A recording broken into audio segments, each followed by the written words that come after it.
Iya oke guys, bagi sama gue ya karena data gak bisa bohong ya. Oke, hari ini Rabu ya. Kayaknya udah Kamis sih tengah malam ini ya. 7 Oktober, sorry 17 Oktober 2024 ya. IHSG dalam posisi ya naik ya. Iya oke. Ya gue hari ini pengen bahas kasus yang lagi heboh gitu ya. Kasus heboh di mana ada seorang pelaku pasar modal gitu ya, investor yang hilang duit 51 juta di Waran ya. Jadi jadi di Warannya STRK nih, ya dia beli di harga 38 gitu ya. Sekarang Warannya RP1, dia taruh 51 juta John ya. Jadi hilang 97%, jadi 50 juta hilang duit dia tinggal 1 juta. Oke, masalahnya Waran itu ketika expire angus. Jadi duit dia ini angus John. Ya, sama lembar-lembarnya angus juga. Ya karena date-nya itu terakhir diperdagangkan 9 Oktober 2024 ya. Nah, ini gua peringatan serius ya, John. Jadi gua buat konten ini gua tujukan buat orang-orang yang kalau lu nonton ini yang masih masih terus kalau lu hari ini masih berpandangan bahwa fundamental is dead dan lu metode lu adalah sama ya, pemain gorengan judi judi gorengan lah istilahnya ya. Ya, judi gorengan ya.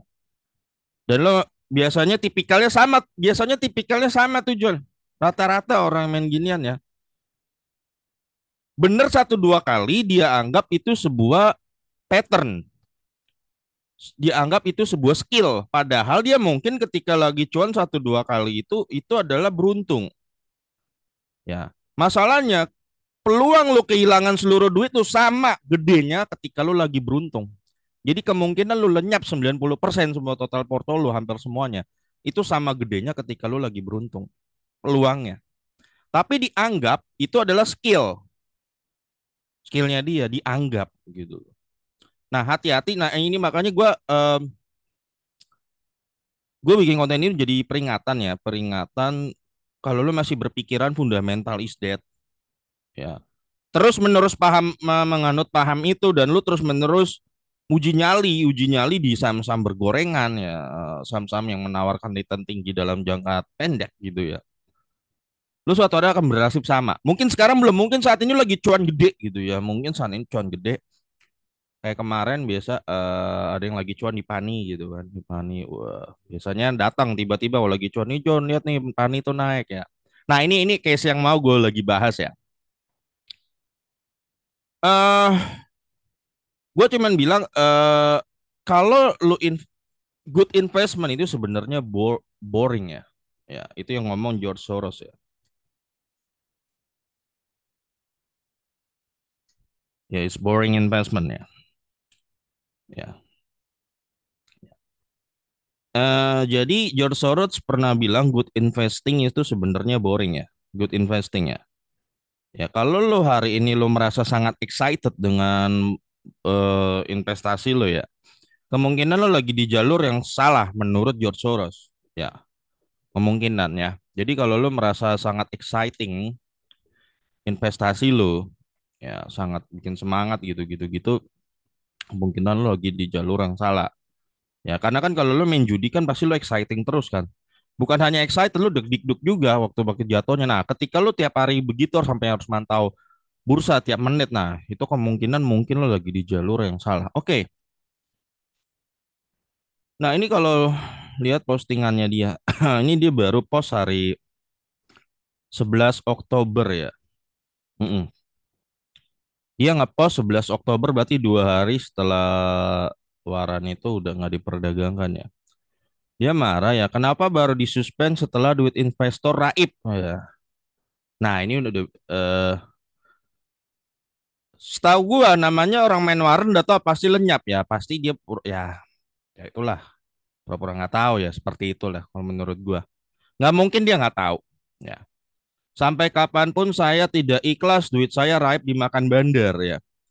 Nah ini, gue nanya nanya lagi nih John sebelum ini, apakah bandar memaksa? Ya anggaplah kalau versi bandar itu ada gitu loh. Apakah dia memaksa lu beli? Pertanyaan enggak kan?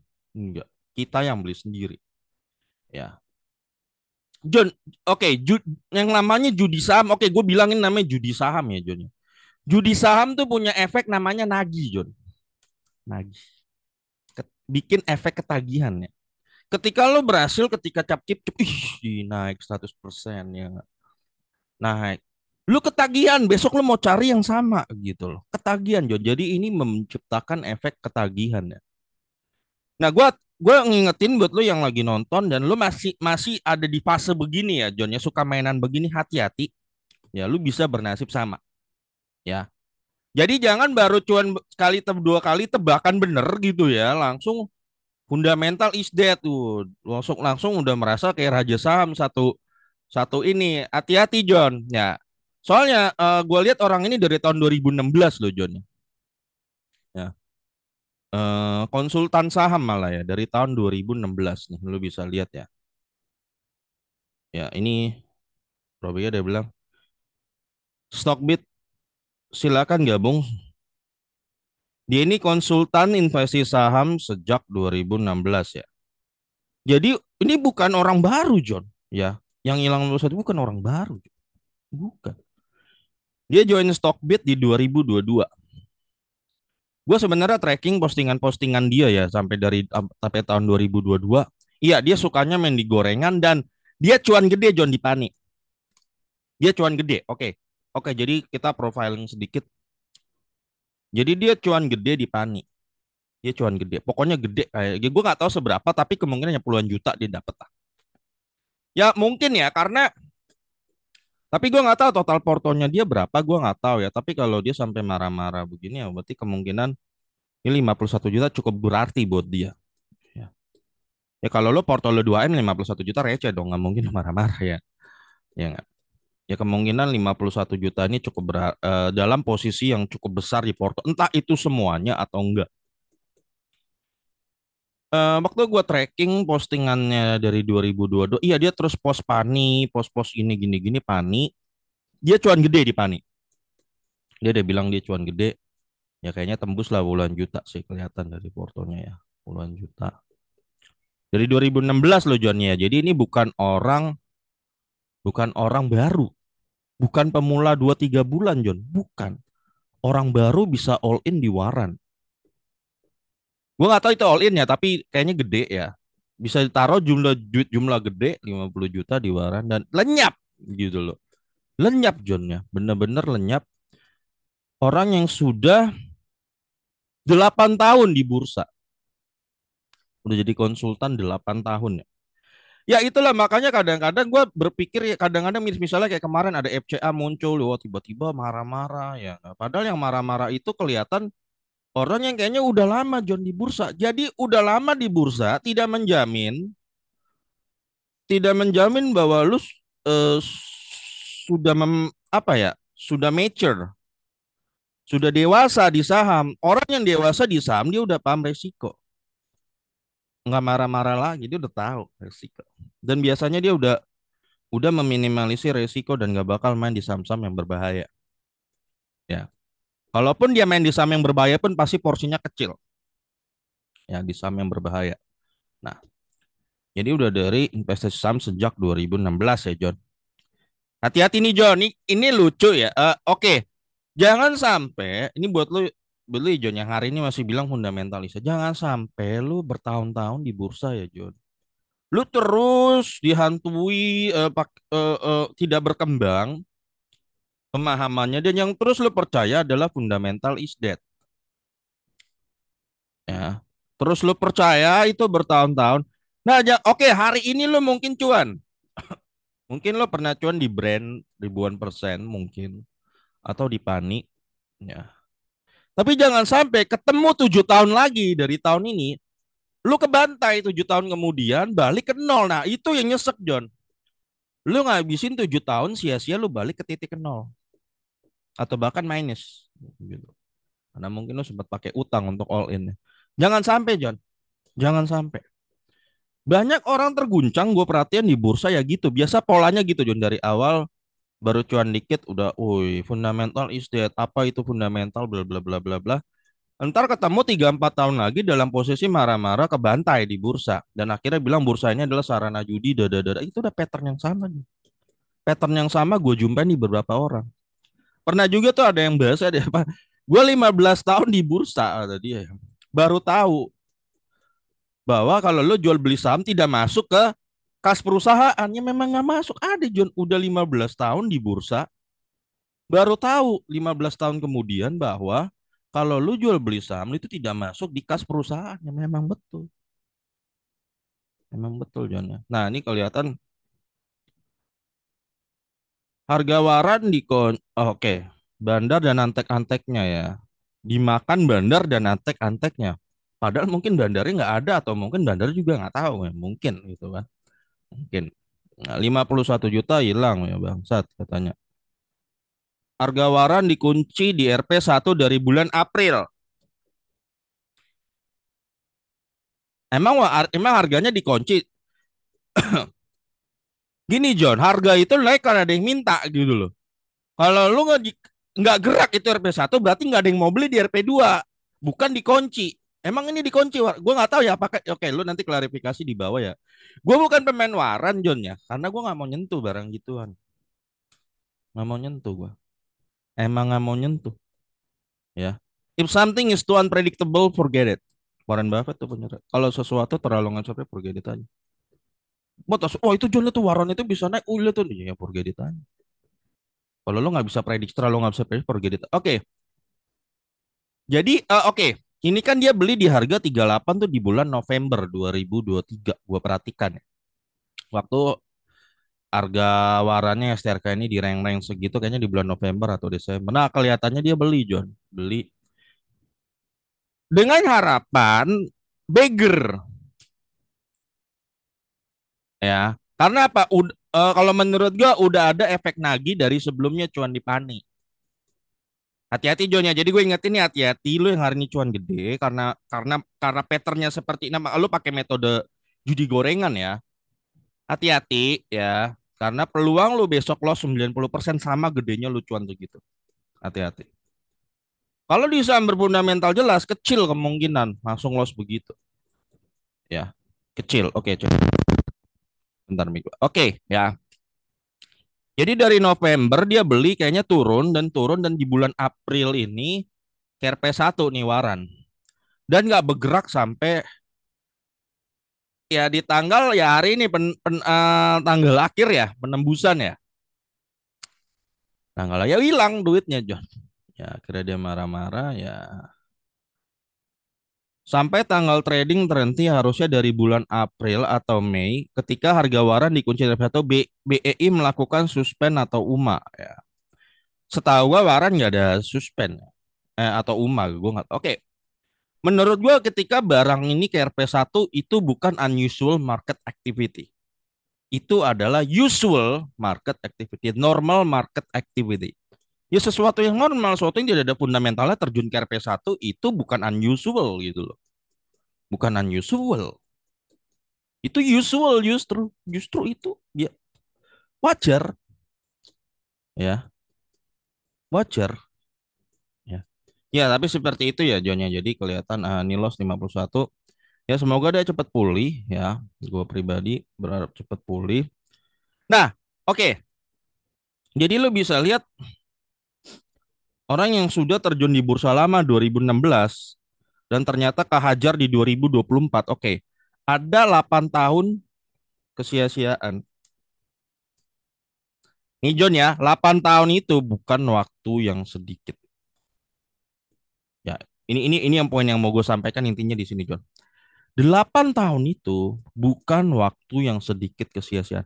Hari ini John, ya kalau lu cuan gede di gorengan, ya anggaplah lu hari ini cuan gede di Pani dan lu berkata, wah fundamental is that, what the hell is fundamental, lu ngomong kemana-mana, bla bla bla bla bla. Mungkin metode lu work 1-2 tahun gitu atau 3 tahun lu masih, wah terus-terus cari gorengan. Tapi ada waktunya lu pasti jatuh. Di saham kayak beginilah, di waran tadi mana lu pasti jatuh dan itu akan menggoncang lu suatu hari. Ya. Karena apa? Lu mainnya itu beresiko, John. Lu mainnya judi. Lu tuh tidak investasi. Lu tuh berjudi. You tidak investasi. Bukan, lu bukan berinvestasi, lu berjudi. Berjudi lu pasti kalah, bisa menang, bisa kalah. Ya. Jangan sampai lu udah capek ngabis-ngabisin waktu sampai 8 tahun dan lu balik ke titik nol 8 tahun kemudian balik ke titik nol investasi. Ya. Ketika lu balik lu akan tergoncang, tergoncang gede ya dan lu akan merenung, ih gue 8 tahun ngapain aja nih? Balik lagi. Nah, ini John. Ya makanya gue sering di video gue bilang bahwa hal begini tuh nggak work untuk jangka panjang gitu ya. Ya mungkin 1 2 tahun lu coba-coba ya boleh-boleh aja. Tapi apa benar? Oke, hari ini John kita memang banyak menemukan di YouTube, tadi Facebook, tadi streaming-streamingnya yang terus mengatakan fundamental is dead. Ya terus suka bilang wah dividen tuh kecil ngapain ya nggak mending gue main goto ya nggak 10% per hari kata dia katanya. Ya, tapi anehnya ya, kalau lu ngomong berdasarkan data, ya misalnya lu cari reksadana gitu kan, atau hedge fund, ya. Kinerja mereka ketika lu adu lawan IHSG yang nggak ada dividennya aja, kalah total. Padahal mereka dikelola oleh orang-orang yang sangat ahli trading, tapi diadu sama kinerja IHSG aja tewas. Kalau lu kalah lawan IHSG, lu udah pasti kalah lawan BRI, udah pasti lu kalah. Udah pasti lu kalah karena BRI ada dividen dan naiknya gede. Atau misalnya BMRI atau BCA nih, nggak percaya. Ini saham BMRI ya. Kalau lu lawan IHSG aja udah kalah, udah bolak-balik trading lu tetap kalah, kinerja lu udah pasti kalah lawan beginian. Tapi selalu dibilang katanya selalu dibilang begini apa? Eh, wah saham BRI mah kecil, BMRI mah kecil, ngapain main gitu? Mending main gorengan. Nih coba, lu 5 tahun ya, lu lihat. 5 tahun BMRI itu 100% naiknya. Itu nggak dihitung dividen, John. Kalau lu tambah dividen 5% setahun 5, berarti ini kira-kira naik 125%. Bodohnya. Atau mungkin lebih 130 ya. Bisa 130 atau 135. IHSG 5 tahun ini sekitar 25%. IHSG. Ya. Nah, banyak reksadana di Indo tidak bisa mengalahkan IHSG hampir 90%. Padahal itu dikelola oleh manajer investasi yang profesional yang jago trading gitu. Kalah. Ya. Kalah lawan IHSG. Kalau lu kalah lawan IHSG lu nggak mungkin bisa menang lawan ini. Nggak bisa menang. Lihat aja tuh dia 5 tahun 100%. Ya. Tapi ada orang yang percaya bahwa dia bisa dengan trading dia bisa 10% per hari atau 10% per bulan gitu. Dia bisa. Nah, masalahnya kenapa banyak orang yang sering trading pada akhirnya ketika direkap 1 sampai 5 tahun ternyata loss gede. Ya itu tadi ya di hari ini lu ketemu contohnya kan? Ketemu contohnya. Ya 8 tahun di bursa benar. Ya itu kenapa teknik main gorengan ini nggak bakal work jangka panjang. Ya, nggak bakal work. Ya. Wah tapi kalau lo masih, wah gue sih nggak percaya John. Gue yakin gue spesial dan gue bisa berhasil dari trading. Gue yakin gue spesial. Silahkan, silahkan. Nggak ada yang ngelarang. Ya. Tapi jangan sampai ketika lo loss gede lo marah-marah. Jangan sampai John. Ya. Udah tahunan di bursa, lo tidak tahu bahwa sebuah saham itu bisa hilang. Apalagi waran ya, waran udah pasti lenyap. Misalnya ini lenyap ya duit lo hilang. Nah, misalnya gua pribadi, gua di dividen investing, gua udah tahu resikonya, John. Udah tahu. Apa resiko dividen investing? Ini gua udah tahu nih, gua udah tahu. Oh, kalau tiba-tiba perusahaannya nggak bagi dividen, oke. Ini gua udah siap belum? Udah siap. Jadi kalau nanti ada perusahaan nggak bagi dividen, gua marah-marah nggak? Kagak. Ya, selama bertahun-tahun udah nggak mungkin apa ya istilahnya udah siap gitu loh ya. Nah, terus kalau tiba-tiba ada salah satu perusahaan yang gue pegang bangkrut. Kalau bangkrut itu hilang nggak? Hilang. Hilang. Kalau perusahaannya bangkrut hilang, udah siap. Nah, cara nyiapinnya gimana ya? Makanya gue diversifikasi. Udah gue siapin dari sekarang. Ya.